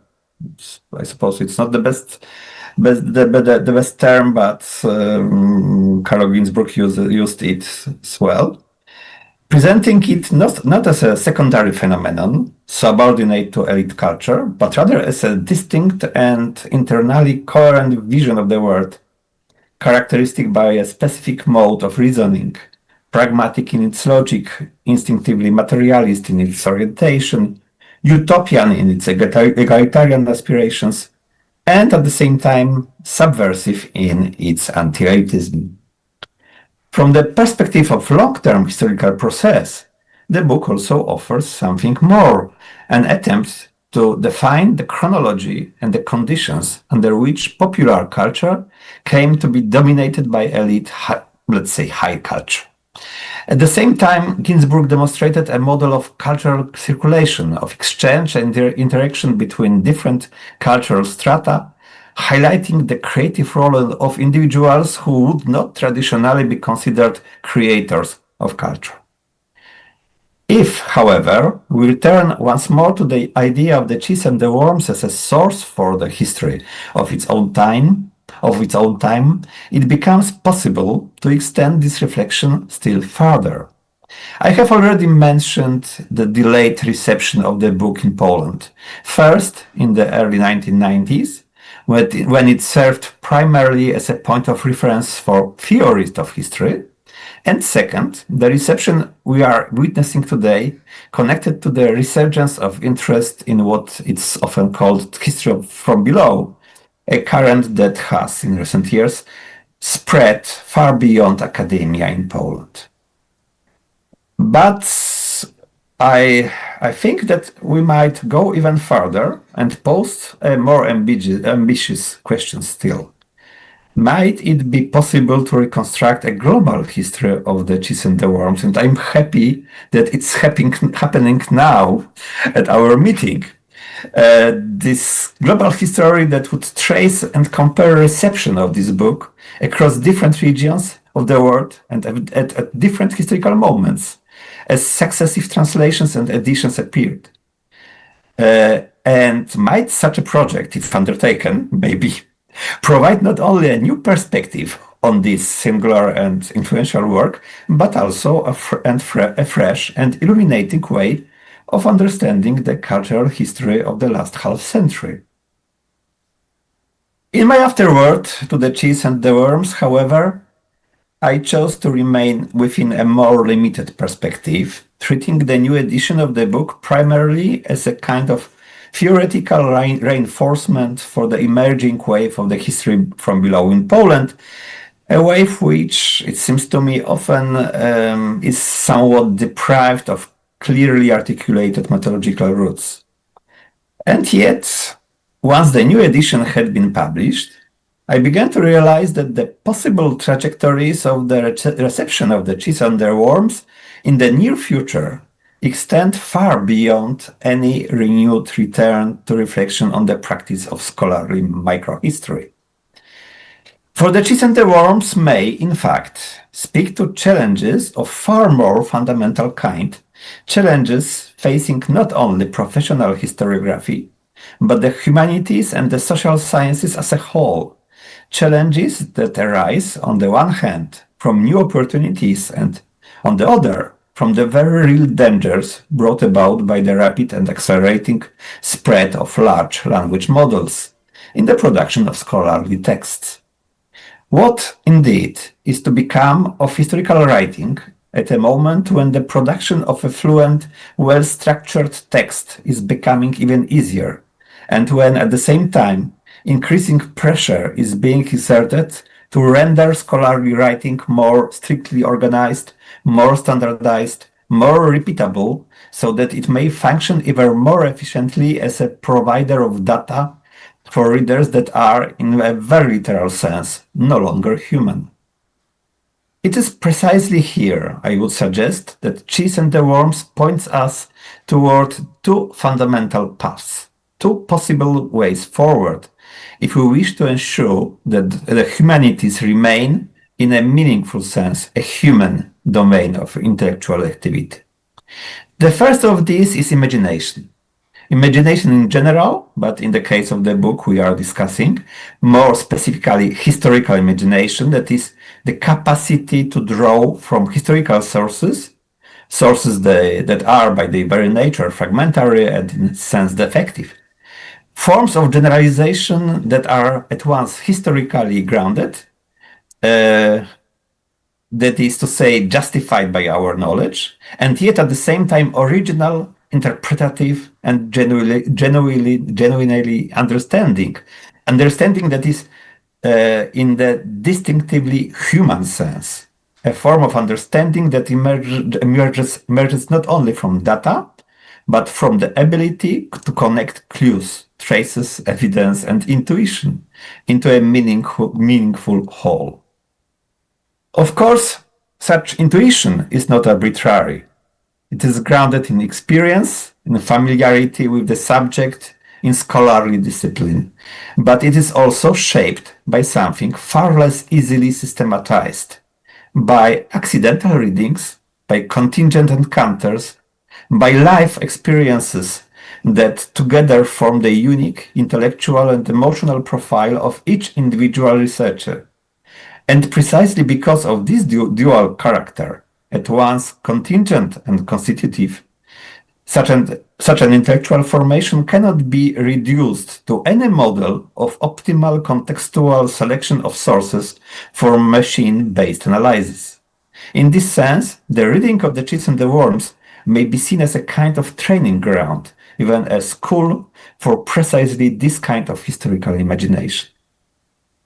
The second path lies in the literary convention adopted by Carlo Ginzburg, a convention whose significance and indeed whose enduring appeal resides in its deliberate rejection of the paradigm of the ostensibly objective research report in favor of a form that is openly experimental and, its literary dimension, fundamentally unrepeatable within historiography. For any attempt to reproduce such a form, to reintegrate in the same way its narrative structure with the necessary evidential and interpretative layers, would inevitably amount not to continuation, but to initiation and ultimately to plagiarism. Thus, if you were to summarize the most important lessons that the Cheese and the Worms offers us for the future, lessons addressed not only to historians but to all scholars in the humanities, they would, I believe, be twofold. First, we must cultivate our research imagination within the horizon of our own unique experience, an experience grounded in professional competence, certainly, but extending far beyond it. And second, we must attend carefully to how we write. We must resist the temptation to follow only well-trodden paths. We must not be afraid to experiment, and while remaining scholars, we should also allow ourselves to become, in a certain sense, creative artists. Thank you. Oh, thank you very much for some provocative but also some very hopeful statements there. Our next speaker is Dipesh Chakrabarty, Professor of History and of South Asian Languages and Civilizations at the University of Chicago. He's also a member of the Chicago Center for Contemporary Theory. Born in India, Chakrabarty first studied physics at the University of Calcutta, where he also pursued studies in business administration, later received his PhD in philosophy from the Australian National University in Canberra. He's widely regarded as one of the most influential thinkers in post-colonial theory and a central figure in the critique of Eurocentric narratives of modernity. Chakrabarty has also been one of the most prominent members of the Subaltern Studies Group, an intellectual collective that profoundly reshaped historical scholarship on South Asia and contemporary historiographical reflection. Among his most influential works is Provincializing Europe, Post-Colonial Thought and Historical Difference, considered a foundational text in post-colonial theory. Also the author of Habitations of Modernity, Essays in the Wake of Subaltern Studies, co-edited a collective volume From the Colonial to the Post-Colonial, India and Pakistan in Transition, and several of his works have been published in Spanish. I will not burden you with my attempt to pronounce them. Chakrabarty's research has focused on the intersections of history, post-colonial thought, and mass politics in the Indian subcontinent. In the past decade, he has increasingly turned to the attention of broader reflections on the human condition and global history in light of the challenges posed by the climate crisis. For his intellectual contributions, he has received several major distinctions, including the Toynbee Prize in 2014 for his work in global history and the Tagore Memorial Prize in 2019. Since 2024, he's also been a member of the American Academy of Arts and Sciences. Prof. Chakrabarty, we look forward to listening to you. Thank you. Thank you very much. And can you hear me? Is this volume all right? Sure. Yes. Okay, good. Well, I mean, my thanks to Lisette and Eugenia for inviting me, and I'm very happy to have been invited to speak on this occasion of celebrating one of the great books of our time in history, The Cheese and the Worms, but also a person I've respected and admired for a very long time and also known for a while now, and been friends with, and I feel very grateful that I'm around when this book has turned 50. I won't be around when the book turns 100, and that Carlo is there to join in this celebration. So it's a wonderful moment in the life of a book, in the life of an author of that book, and the book is already a classic. And whatever criticisms one might make of a classic is a classic is a classic. I mean, it just stands there, taking its position. I mean, again, I read the book again. I went back to it. The book came out in '76, and we were doing subaltern history, subaltern studies in the 1980s. So Carlo was there almost 7-8 years before we were doing what we were doing. And there are interesting differences between because subaltern studies and subaltern history didn't become micro-history, partly because of the kind of sources that we did not have. And in an institution like the Inquisition, that produced this kind of documentation. We did not have those sorts of documents, or for whatever reasons. But the interesting thing so I've been reading Carlo Ginzburg for a while, and arguing with him whenever I had the chance. And something that has been noticeable about Carlo from the very beginning is that he's not just doing history, he's not just evolving his method, he's always evolving in his method in opposition, in intellectual and vigorous opposition to what's happening around him. So in this book, he begins by saying that the representation of a subaltern figure, of a figure who is the subject, who is subject to the operations of power, that representation is not simply limited by the apparatus of power, that apparatus's capacity for representation. That there's something about representing that subaltern figure which has to be found by going beyond what the sheer power apparatus represents the subaltern as. And in that, he was, I think from the beginning, Carlo, in the tradition of Momigliano, had an issue with what Hayden White was writing. And there's an interesting history. As a non-European, I find there's a very interesting history of fighting against, by European intellectuals, fighting against what they see as a skeptical tradition, skepticism about knowledge.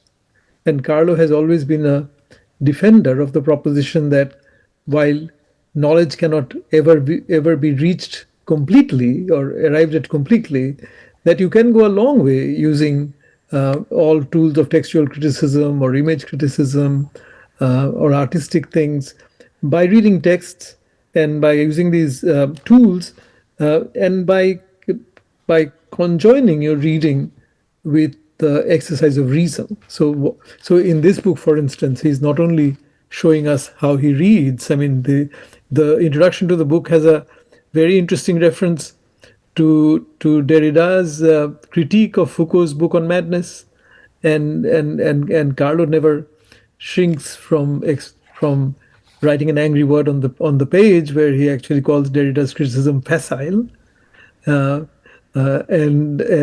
thereby kind of takes his own position, and the same goes for his Jerusalem lectures, Wooden Eyes. There is throughout his life a kind of passionate urge to defend reason, to fight against skepticism about knowledge, and this continues in this book too.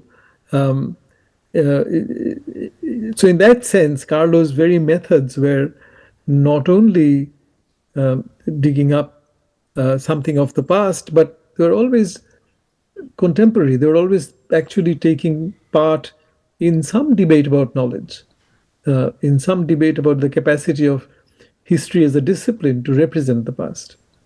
And of course, coming from India, probably coming from Africa, there are very interesting bones of contention here, very interesting arguments to be had with Carlo on all of those questions. And but these are arguments we live with. These are arguments and I'm extremely grateful for the existence of Carlo Ginzburg, for his friendship, and for the kind of positions that he has defended with so much passion, skill, and brilliance. There's no question.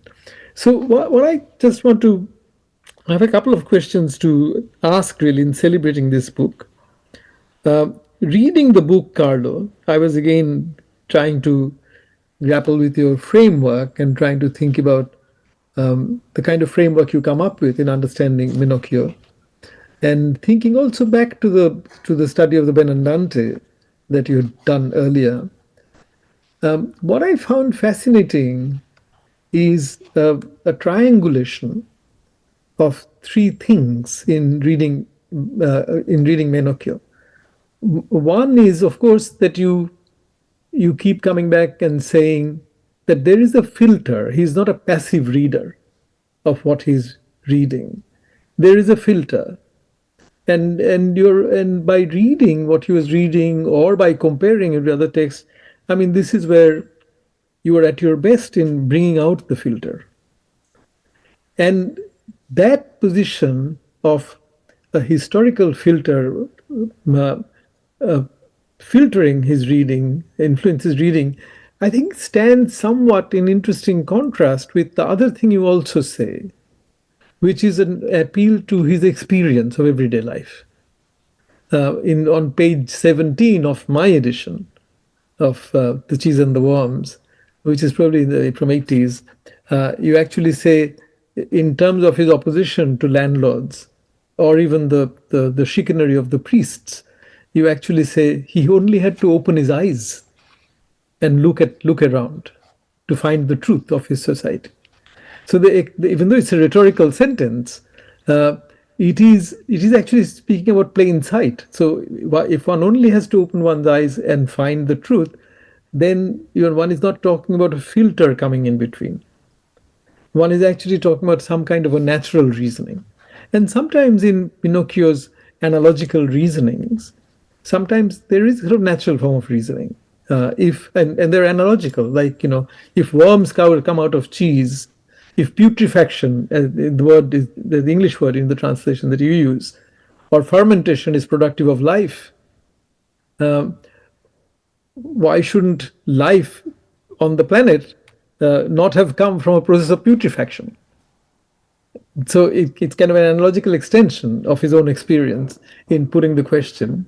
And there's a kind of natural reasoning there. And that is somewhat different from the very particular historically identifiable filter one may have.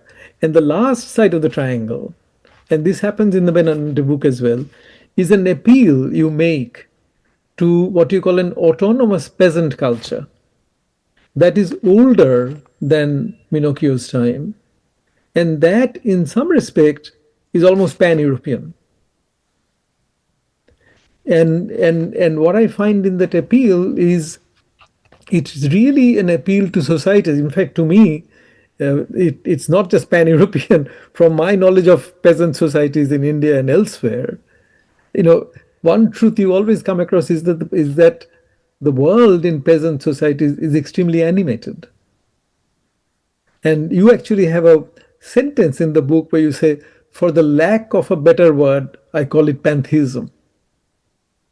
So you are actually drawn to the word pantheism, and in kind of reading this description that the air is God, the tree is God, the water is God, I was also drawn to almost peasant pantheism, not a Spinozist worked out pantheism, but a kind of peasant kind of pantheism in forming this operation.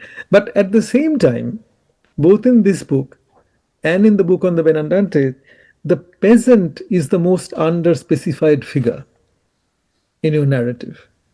So what happens is, so Pinocchio is a highly specified figure. You actually talk about the distinction between the miller class and the peasant class. And even the skepticism of business, the peasant skepticism of the millers. See, all of these intricate divisions, even within a socially subordinate world, that you bring out is extremely helpful in terms of understanding Gramscian sort of theories of hegemony. That you need all these intermediate categories and classes for ideas to go up and down, be in a society where many people are non-literate, and some people are semi-literate, and some people are highly literate. And while that is extremely useful, but what you see is that you bring out the historical specificity of Pinocchio extremely well. But then there is an appeal to a somewhat shadowy figure of the peasant. And see, the peasant you appeal to is not the peasant that people were studying in the 1970s when you were actually writing these books. I think of Hamza Alavi, Theodore Shannon, the Russian British people were. This is the time when they're reading Chayanov, Mao's essay on the peasant movement in Hunan from 1927. These are all, so the peasants we were looking at in the 1970s were much more differentiated society. So the whole distinction between you somewhere actually, somewhere you say it's almost a two-class society, the peasant and the landlord. But of course, it's more differentiated, as you yourself show. And the peasant, we were thinking of, we made distinctions between, as Mao did, between landless peasants, middle peasants, rich peasants, who would collaborate with whom. So in some ways, so I found reading this book again and thinking back to the Benanante book, I thought I was wishing that I could be in your living room, or you could be in my living room, and open up this question for you about this underspecified category of the peasant. And you see, the interesting thing is that the peasant is never absolutely local. The peasant culture, the autonomous culture you appeal to, is always wider. It's not just in Friuli. That peasant is a pan-European phenomenon. And that's where you read into anthropological literature or sociological literature. So I sort of wonder if you wouldn't mind telling us a little bit more about what your thoughts might be today about this category of the peasant, which is the third part of the architecture. So there is the tripartite architecture is Menocchio's capacity to see the truth just by opening his eyes, so that the scales, the ideological scales have dropped, and that's plain sight. You see something in plain sight. And then there is this filter. And on those, so on both of those, I think there is a kind of subaltern natural reasoning and subaltern cultural reasoning, which you document both very well. And then I find this other turn of precisely a category you're not investigating, but on which category rests the architectural structure of the argument, which is the peasant or autonomous peasant culture. And writing in the 70s, when the Journal of Peasant Studies that begins to come out in the actually from 1976, when your book comes out, right? There's an interest in the peasant because of Chinese Revolution, Vietnam Revolution, of war going on. But your peasant, in that phase of peasant studies, is a somewhat less specified category. But it's doing a lot of work in both of these books, because that's where you kind of land in concluding the argument. So I was just going to ask whether you want to reflect back with us on. I mean, you may want to, very, very much in the Carlos style, push back and give me an argument as to why I'm wrong, saying this and that. I'd be very happy with that. But I had a question, and the last question I have for you, and that's partly because, you're older than I am, but I'm getting old. I'm now certifiably old. And I often think about, so the question I have for you, let me put it bluntly, which is, now when you revisit this early work, do you feel that some things were more youthful than others? Does the experience of aging somehow, these 50 years from the books coming out, these 50 years, do they give you a different pair of wooden eyes, a different sense of historical distance from this book as an object? Because as I get older, I often find myself thinking about the relationship between thinking and aging. Aging is a fascinating experience to go through. Every phase of life is interesting in its own way. And so I just thought, you're older than I am, and it's when I first thought about 50 years, I thought, wow, for an author to be around when their book is 50, it means they did that brilliant piece of work when they were young. And you probably were in your 30s when you did this book. So maybe that's my last question. Please, really, sort of to share with us if the experience of this growing distance of years from the polemics that you were part of. And there's one sentence I attribute to you, which you told me. This is how I remember it. And you know that memory can always play tricks. But sometimes when my students become too skeptical about history's capacity to represent something, or when they become too presentist in what they want to find, I said, look, Carlo Ginzburg once told me that your questions come out of the present. So your polemics also come out of the present, but your answer must come from the past. Now, I hope that sentence sounds like you. That's how I remember it. And so I was just thinking how, because you've been strongly, like Minocchio, argumentative historian, while being a brilliant historian, and while teaching us a lot through the histories you've written, you haven't held back from having an argument. And particularly, I realized reading this book again that the fear of skepticism of the Foucauldian turn or the Derridian turn, and the fear of the Nietzschean turn. I mean, the distinction you make between Nietzsche's use of rhetoric and Aristotle's use of rhetoric in your Jerusalem lectures. I forget the title now. So that obviously your youth, those years shaped you, coming out of both intergenerationally from the history of fascism and the fight for communism, or on the communist side, on the leftist side. So one clearly understands what were you coming out of. But that's my last question is for this, at least for now, is what have these 50 years done in terms of your view of the intellectual effort that went into this book? Thank you so much, Carlo. Thank you for being there. It's wonderful to be here with you. And with my Thank you. Thank you. Thank you. Thank you so much for that, Dipesh. I think having been last, there were some resonances from all the presenters' questions in what you asked.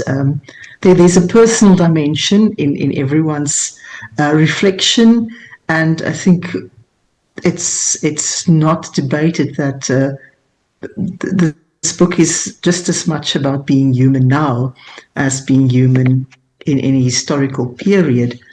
Prof. Ginsburg, you must be very keen to start responding to the questions. You might have a few questions of yourself, of your own, but I'm going to stick to my rhythm, and please allow me just also to introduce you briefly and formally before I hand over to you. Professor Ginsburg is Emeritus Professor now of European Cultural History at the Scuola Normale Superiore in Pisa, and Emeritus Professor of Italian Renaissance Studies at UCLA, where he taught from 1988 to 2006. Previously, he held academic positions in several Italian universities, received fellowships at leading institutions across Europe and the United States. His work has been honored with numerous recognitions, including the Premio Salento, the Premio Viareggio, the A.B. Warburg Prize of the city of Hamburg, as well as the prestigious Balzan Prize. Upon nomination by the Leibniz Center for Literary and Cultural Research in Berlin, Carlo Ginzburg was also awarded the Humboldt Research Award in 2008, and he also subsequently spent time in Berlin. We are very happy to be here with a pioneering historian, and we are really very eager to hear from you. So please, Professor Ginsburg. Thank you. Dear Lisette, dear Eugenia, I'm deeply grateful for the wonderful project you have been working on.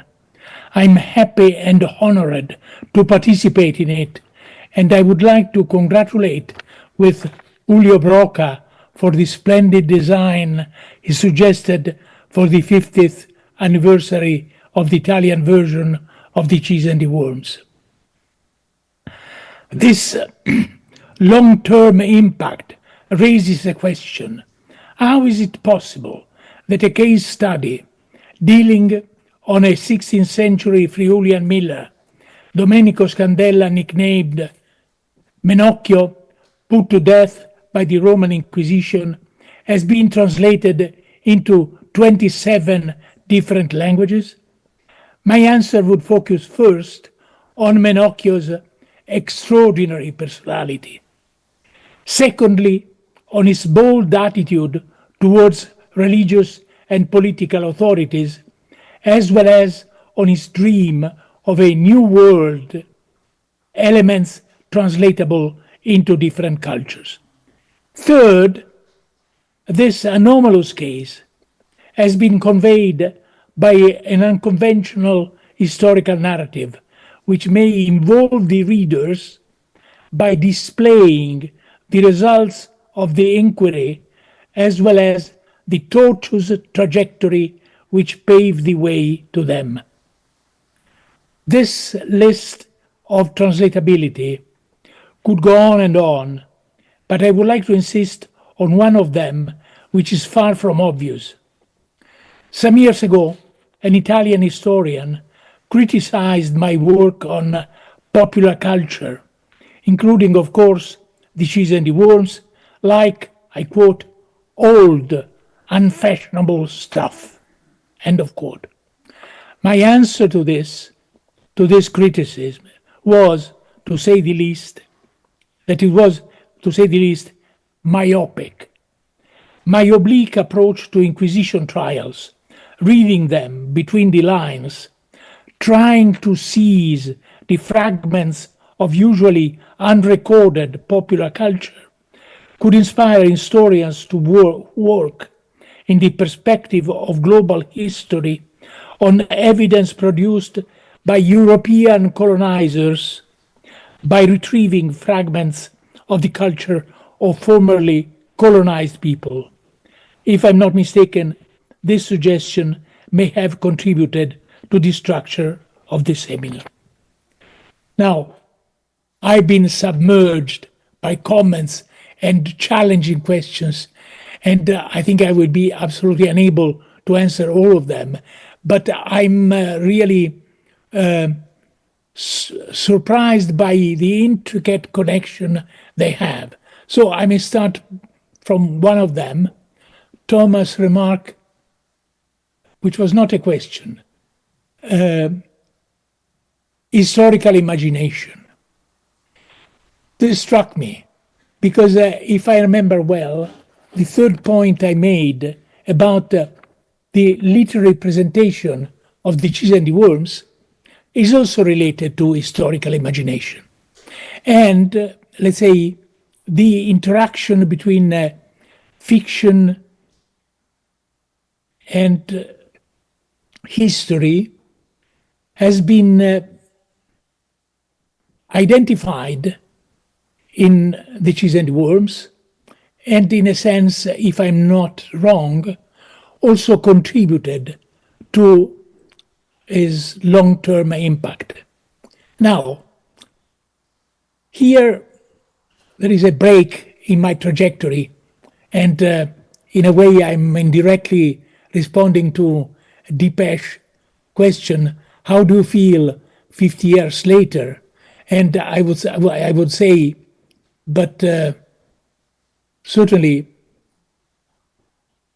my name, it's a sort of a running thread, but there are several Carlo Ginzburgs. Actually, let me start with a break.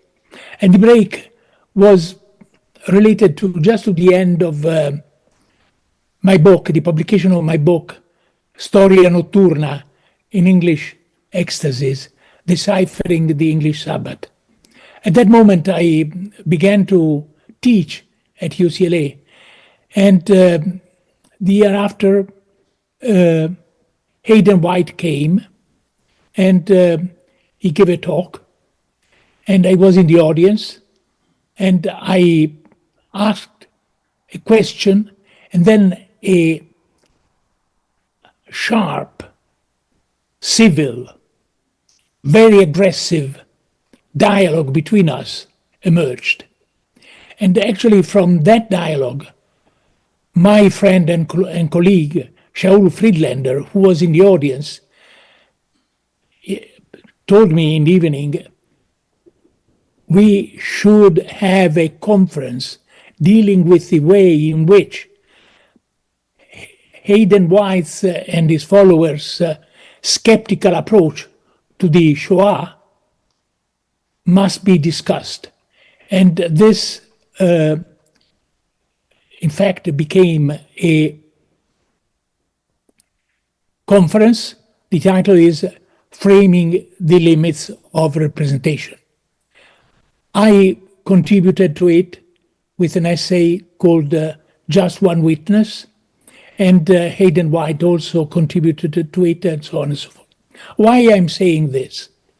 I'm saying this because, in a way, retrospectively, the appeal to historical imagination was not enough.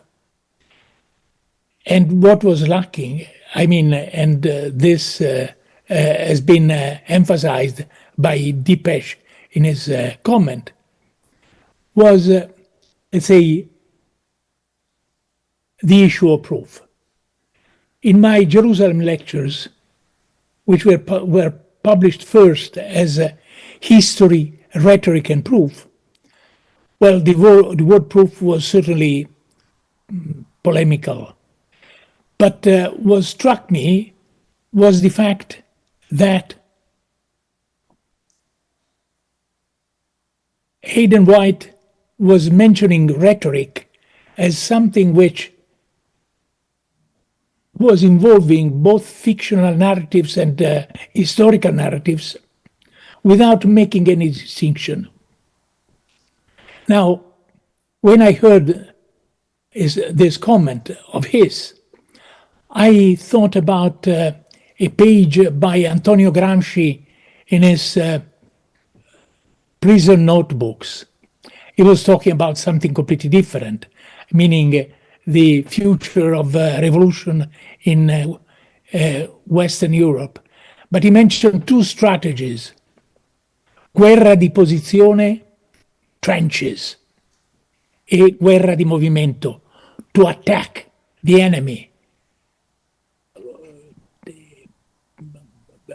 attacking the very center of his position. And I thought, in the case of Hayden White and his thesis, guerra di posizione, trenches, would be ridiculous.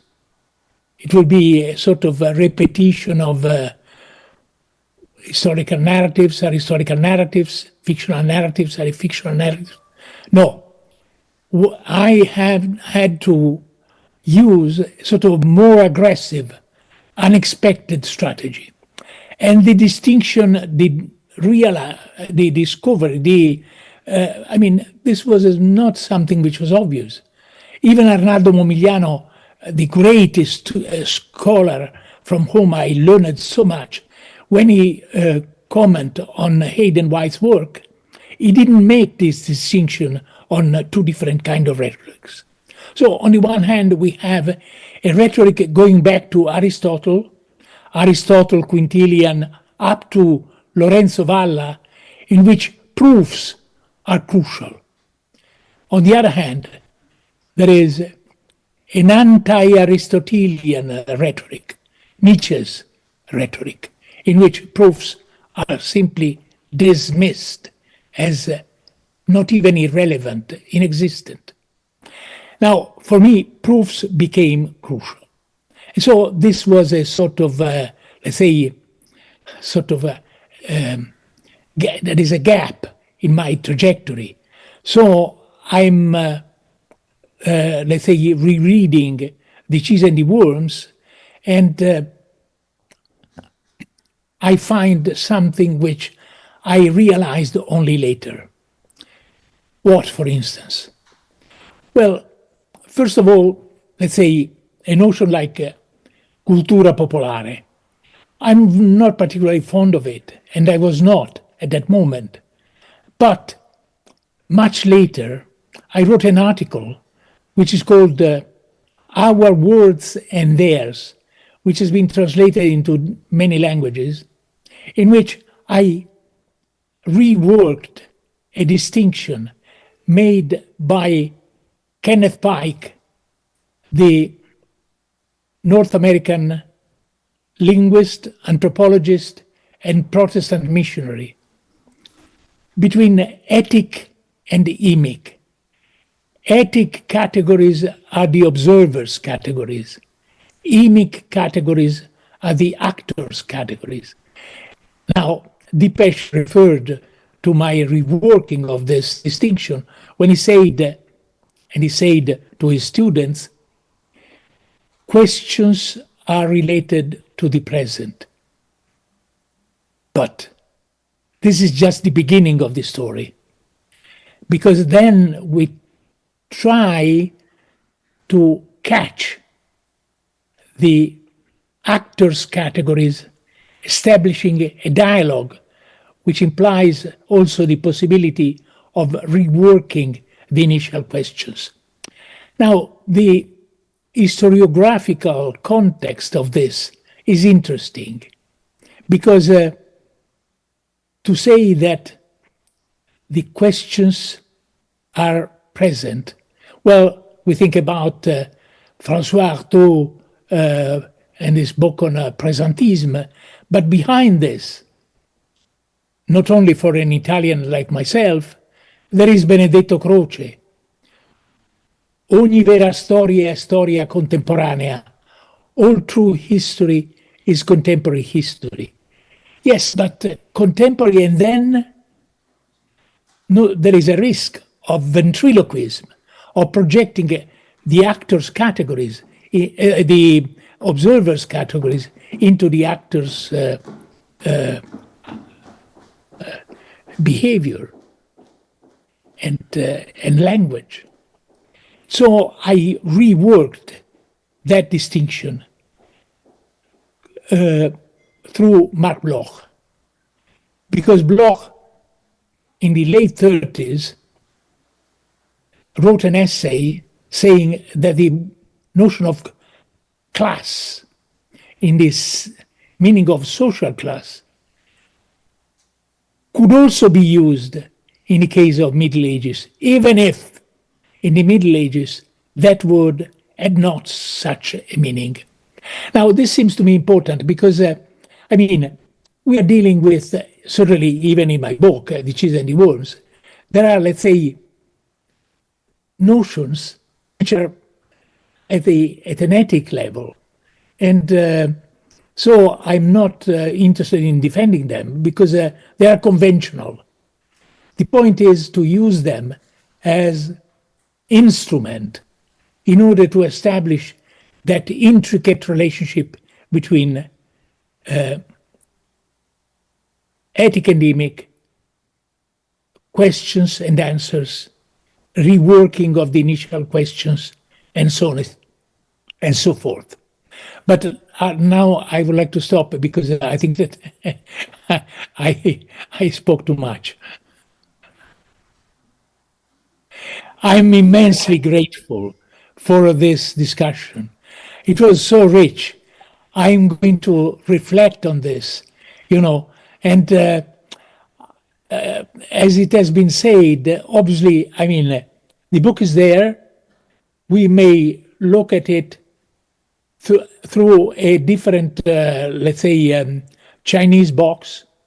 And so it's certainly not our contemporary, although, there have been so many filters, and those filters are still among us. Thank you. Thank you for your contribution.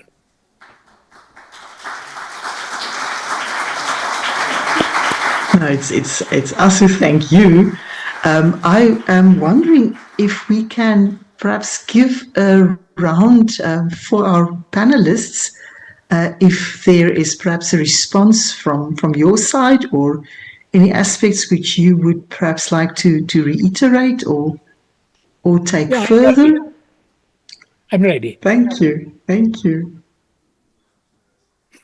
Professor Moat or Dipesh, would you like to start, please? Yeah, I mean, no. Carlo, so I was going to invite you to reflect on our present. For young people starting to write history now, thinking about history now. And what I find is when you were writing, and before you, let's say, Hobsbawm and E.P. Thompson, the English history from below, or even the German everyday history that Alf Ludke and others were doing, we were doing subaltern studies. Then there was indigenous histories that became subjects in the 1980s. History was being democratized.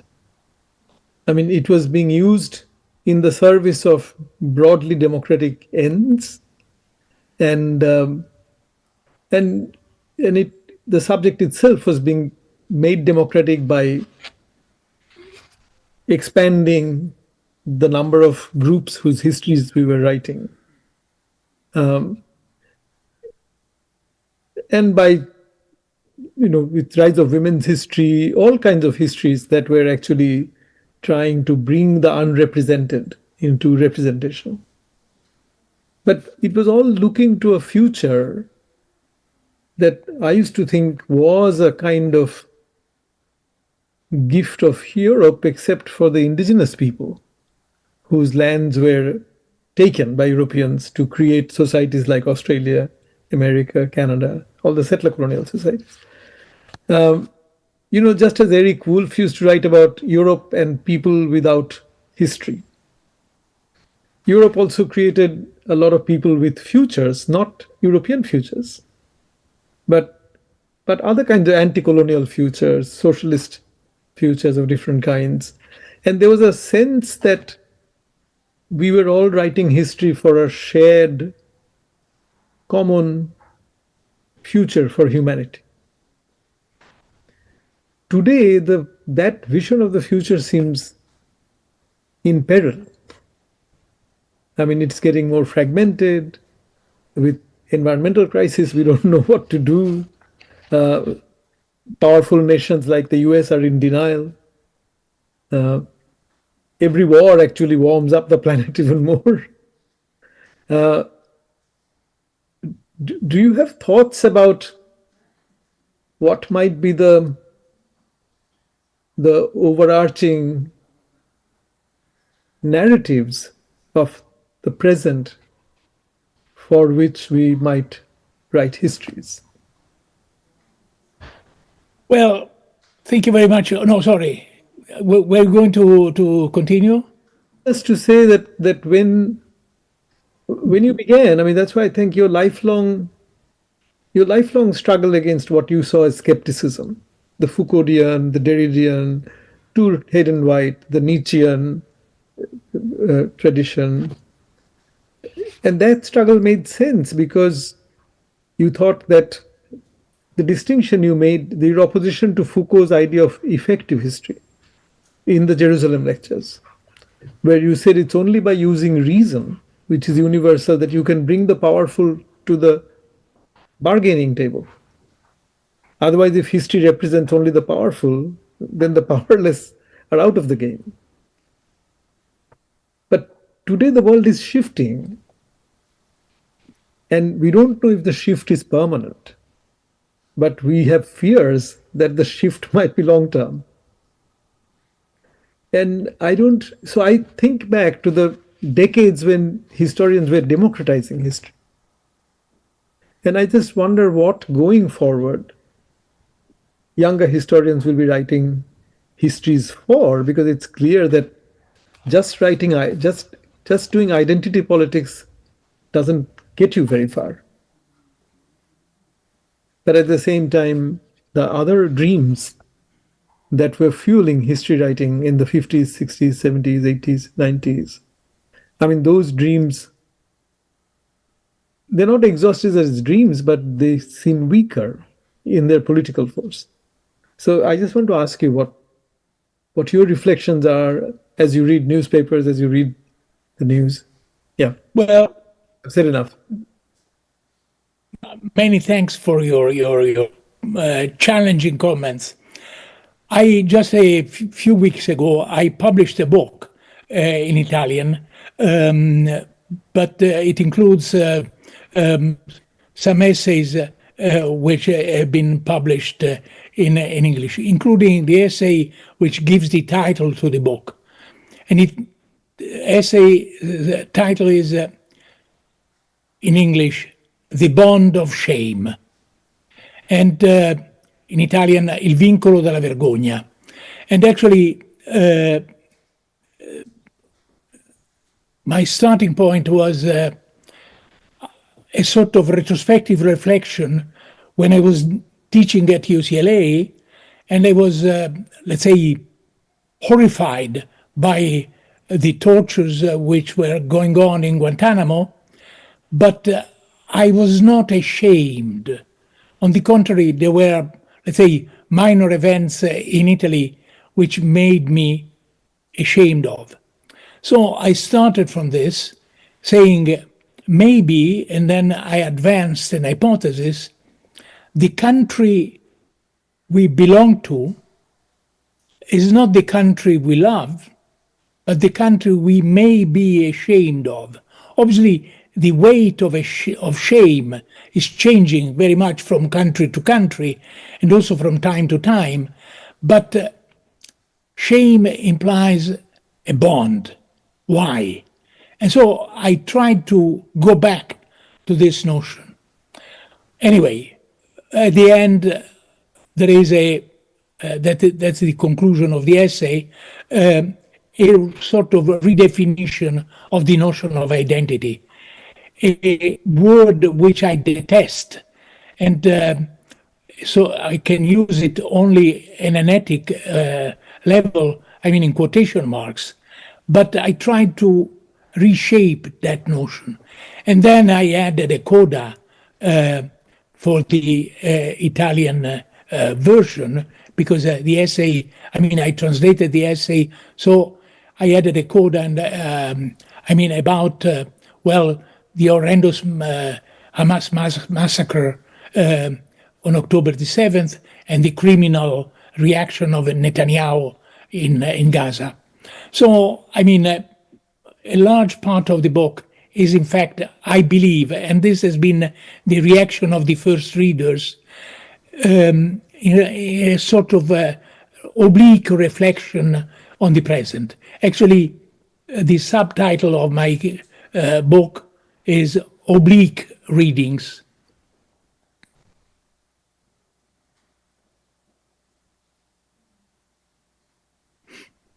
We started our conversation with a 50-year-old book, and it comes full circle to a new book that we need to read.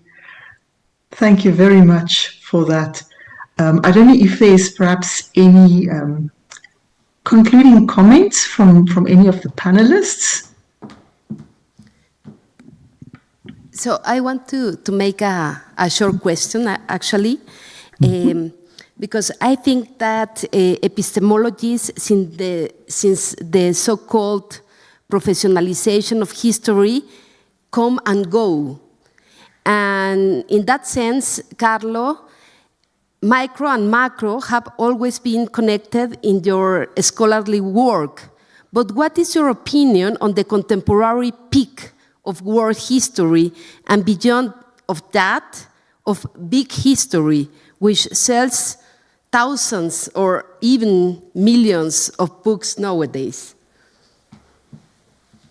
I must say, big history seems to me a trap, because what is ignored by it is anomalies. And this is a disaster, as I try to argue along my trajectory. So it's my personal reaction, but my answer is avoid it. As a microhistorian, it's a good answer.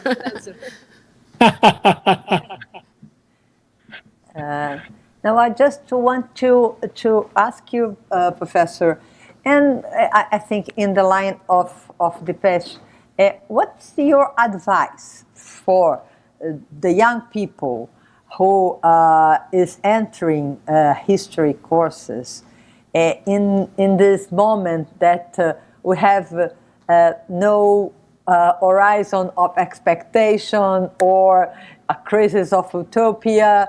But anyway, when we read your books and when our students, when they read your books, there's a completely new perspective of the task of the historian craft. So if you have grandsons and he stands in front of you and says, "Oh, grandfather, I will go to enter history school." What do you? What's your advice to him? Take my library with you. So this is a kind of thinking about the future of the way we deal with time, with the past and future, but also the necessity to, I think, to defend the importance of understanding the past, and not just this big history, but as a rizoma, as a river that has many affluents. So what is your advice for these students that is going to start the course? I would say look for something, and finding it, period, is not enough. So the problem is to look for something unexpected. And so I tried to discuss this, showing that a kind of a sophisticated technique using Google can lead to unexpected results. Now, it seems to me, and I tried to show this, that the incredible speed of Google can be combined with slow reading. Slow reading was Nietzsche's definition of philology, when Nietzsche was still a philology, not least a philosopher. So he said the philology is the art of slow reading. And I think that the mediation with slow reading is in fact something which cannot be part of, let's say, our relationship with internet. Human mediators should work on this. So that's the reason why not only reading is so important, but teaching slow reading is more important than ever.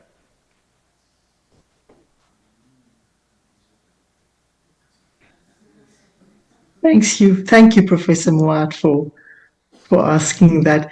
Any other comments from our panelists? And Prof. Ginsburg, is there something you would like to add? Well, I would say thanks. I mean, I'm really submerged by this discussion. I will reflect on it, and I'm so grateful to all the participants. Thank you very much. No, we thank you. Thank you. Thank you so much for being a part of this. We're so happy to have you here, and we're just so thankful that you could join us, and that we have all this marvelous audience, and that we were able to have this opportunity to rediscuss your book, which has meant so much for all of us. So thank you so much for being there and for being part of it. Thank you. Take care. Bye-bye. Thank you very much, and thanks to all the panelists, and to Eugenia, and to Lisette, and to the audience in Mexico. This was enriching, and I do not feel skeptical as I say good night from South Africa and all the best. Thank you very much. Thank you. Good night. Thank you. Bye.